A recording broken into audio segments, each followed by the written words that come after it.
Қазақстан жерінде дамыған орта ғасырлық мемлекеттің бірі Қарахан мемлекетінің құрылу тарихын білесің бе? Қарахан мемлекетінің қоғамдық құрылысының ерекшелігімен таныссың ба? Қарахан мемлекетінде жер иеленудің қандай түрлері болды? Осы сұрақтарға жауап беруге тырысайық. Қарахан мемлекеті қалай құрылды? Қарахан мемлекетінің құрылуы Қарлұқ қағанатының ыдырауымен байланысты. 942 жылы Білге Күл Қадыр ханның немересі Сатық Боғра мемлекеттің негізін қалады. Жаңа құрылған мемлекеттің аумағы Жетісу мен Шығыс Түркістан жерін алып жатты. Алғашқы орталығы Ордакент, Қашғар, кейін Баласағұн болды.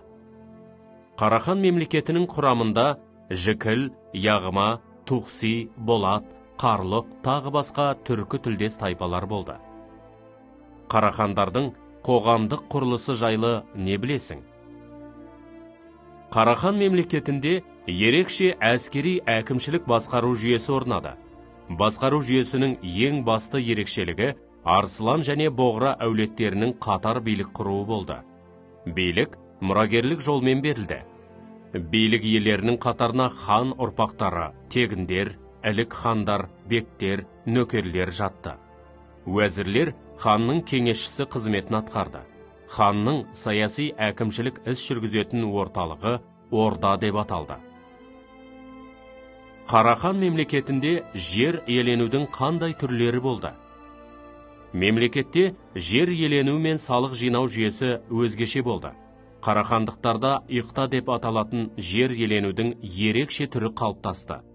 Оны иеленушілерді иқтадар деп атады. Бұның мәні хандар өз туысқандарына белгілі бір аумақтан салық жинау құқығымен бірге жер иқта сыйлады. Бұрын бұл салық мемлекет пайдасына жиналатын. Дінбасылар мен діни мекемелерге ірі жер иеленушілер, көшпелі әскер басылар өсиет етіп берілген жерлерде болған. Ол жерлерді вақыфтық жерлер деп атаған. Вақыфтық жер иелері салықтан босатылды.